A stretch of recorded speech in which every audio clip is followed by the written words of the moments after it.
Hi friends, இன்றைக்கி ஒரு evening vlog தான் பார்க்க போகிறோம். ஈவினிங் போல் வேலை முடிச்சுட்டு வந்தாச்சு. வந்தோன்னே ஃப்ரெஷ்ஷப் ஆகிட்டு கிச்சனுக்கு போயிட்டேன். இசானு குட்டி தூங்கிட்டு இருந்தான். எங்கள் அம்மா வீட்டில் அவனை தூக்கிட்டு வந்து படுக்க வச்சுட்டேன்.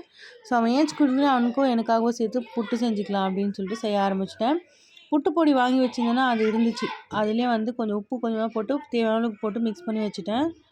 அப்புறம் பச்சை பயிர் காலையிலேயே ஊற வச்சுட்டு போயிருந்தேன்.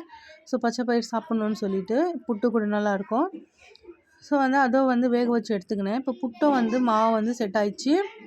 புட்டு பொடி அது வேக வைக்கிறதுக்கு வச்சுட்டேன். நான் தேங்காய் போட்டுக்கல. அதனால் நான் இட்லி பாத்திரத்துலேயே இந்த மாதிரி கிண்ணத்தில் போட்டு வேக வச்சுட்டேன். ஸ்டீம் பண்ணி எடுத்துட்டேன்.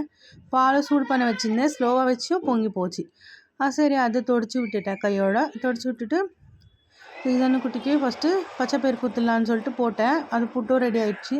சரி அது பால் எல்லாமே வச்சு கொடுத்தேன். அதுக்குள்ளே ஏஞ்சிட்டான் இசுக்குட்டி. ஏஞ்சி கொடுத்துன்னு சாப்பிட்டுட்டு இருந்தான். அப்புறம் நானும் எனக்கான பிளேட்டோ ரெடி பண்ணிட்டு சாப்பிட்டேன். அவ்வளோதாங்க இன்றைக்கான விலாக். வீடியோ பிடிச்சா லைக் பண்ணுங்கள்.